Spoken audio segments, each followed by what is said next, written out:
Cuando Jesús llegó a la región de Cesarea de Filipo, según relata Mateo 16, 13 al 15, llevaba casi 3 años con los discípulos.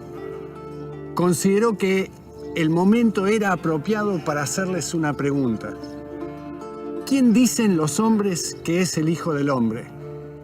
Los discípulos habían escuchado muchos comentarios a lo largo de ese tiempo. Compartieron los que más a menudo habían escuchado de la gente. Unos, Juan el Bautista, otros, Elías, pero otros, Jeremías o alguno de los profetas. La respuesta de ellos le dio pie a Jesús para una pregunta mucho más personal e importante. ¿Y ustedes quién dicen que soy? Pedro, el que más frecuentemente tomaba la iniciativa, respondió: Tú eres el Cristo, el Hijo del Dios viviente. A Jesús le agradó sobremanera esta confesión y lo felicitó. Bienaventurado eres, Simón, hijo de Jonás, porque esto no te lo reveló carne ni sangre, sino mi Padre que está en los cielos. La confesión de quién es Jesús constituye un paso esencial en nuestro peregrinaje espiritual. Establece el fundamento sobre el cual se podrá construir una relación de intimidad que facilitará la transformación de nuestras vidas. Y es por esto que Jesús quiso sumar revelación a la declaración de Pedro. El evangelista nos dice en Mateo 16, 21 al 23, que a partir de este momento comenzó a declarar que debía ir a Jerusalén y sufrir muchas cosas por parte de los ancianos, de los principales sacerdotes, de los escribas, y ser muerto y resucitar al tercer día. Es decir, el Señor añadió nuevas revelaciones a la que había recibido Pedro del Padre que está en los cielos. La reacción de Pedro frente a estas manifestaciones fue sorprendente. Tomó aparte a Jesús y se atrevió a reprender a la persona que él mismo había confesado como el Hijo de Dios. «Que el Señor jamás lo permita», exclamó el discípulo. «Si puedo evitarlo, no permitiré nunca que algo así te ocurra». La respuesta de Jesús ante las buenas intenciones de Pedro fue aún más tajante. Volviéndose a él, habló con dureza: «Quítate de delante de mí, Satanás. Me eres piedra de tropiezo, porque no estás pensando en las cosas de Dios, sino en las de los hombres». La frase «no estás pensando en las cosas de Dios, sino en las de los hombres» es profundamente reveladora. Nos ayuda a entender que cuando Pedro confesó que Jesús era el Cristo, tenía en mente una versión más humana de lo que debía ser el Mesías, de lo que Dios quería que fuera. No debe sorprendernos esto. Las palabras de Pedro representaban más de 700 años de sueños del pueblo de Israel. Generaciones de judíos habían intentado imaginar cómo sería el siervo prometido por los profetas. Cada uno le sumó expectativas y cualidades a la figura que había sido objeto de tantas expectativas. El resultado es que el Cristo que imaginaba Pedro cuando lo confesó era más parecido a un superhumano que al siervo sufriente que envió Dios para hacer expiación por los pecados de los hombres. Las palabras de Pedro eran correctas, pero sus ideas acerca de quién era la persona de Jesús estaban erradas. El hecho es que nuestro concepto de quién es Dios está fuertemente influenciado por nuestro entorno humano. Somos afectados por nuestra experiencia con nuestros propios padres terrenales, las figuras con las que más frecuentemente asociamos a nuestro Padre Celestial. A esta imagen se suban los conceptos acerca de la persona de Dios que son una parte de la cultura popular que nos rodea. Y de esta manera entonces quizás terminamos creyendo en un Dios exageradamente severo, un Dios distante, un Dios indiferente a los detalles de nuestra vida, o un Dios permisivo que nos da su aprobación sin importar la manera en que vivimos. todas estas distorsiones proyectan imágenes del Señor que contienen elementos más humanos que divinos. Poseer un concepto errado de la persona de Dios no es un detalle menor. Tal como observamos en el incidente con Pedro, nos puede llevar a situaciones donde nuestro proceder acaba favoreciendo más el reino de las tinieblas que el reino de los cielos. Afecta la manera en que nos conectamos con el Señor y la relación que intentamos construir como resultado de esa imagen. Impacta también la forma en que nos relacionamos con los demás.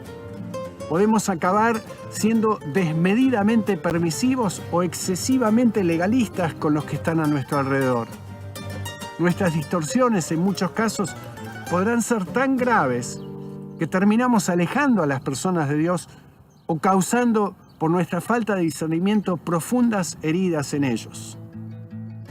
La parábola del hijo pródigo en Lucas capítulo 15 nos ofrece un excelente ejemplo de la manera en que una imagen incorrecta de Dios acaba arruinando una vida. El hijo mayor en esta parábola se mostró indignado porque el padre había ordenado una fiesta para celebrar el regreso del hijo menor. Los versículos 28 y 29 relatan su reclamo. Mira, por tantos años te he servido y nunca he desobedecido ninguna orden tuya. Y sin embargo, nunca me diste un cabrito para regocijarme con mis amigos. Pero cuando vino este hijo tuyo que ha consumido tus bienes con rameras, mataste para él el becerro engordado.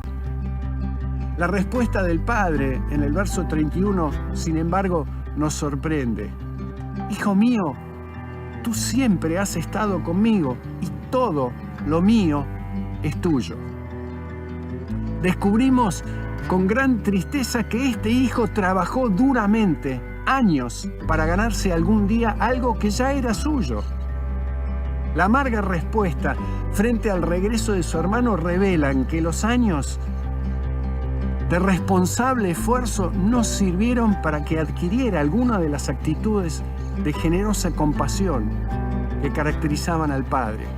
Se había enredado en una pesada obligación hacia el padre que no era necesaria.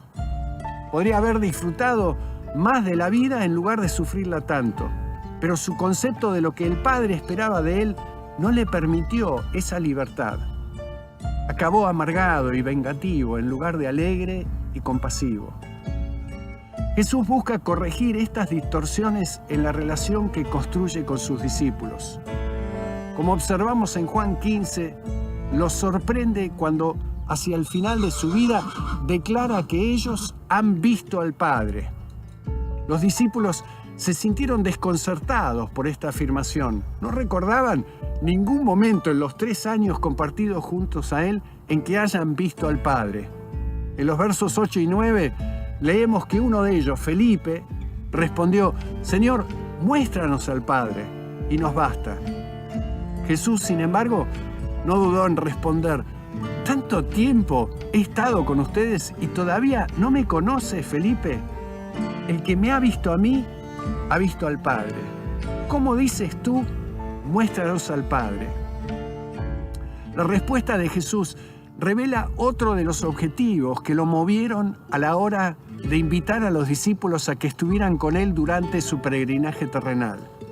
En su gran oración sacerdotal en Juan 17, Jesús afirmó que había manifestado el nombre del Padre a los hombres que del mundo le había dado.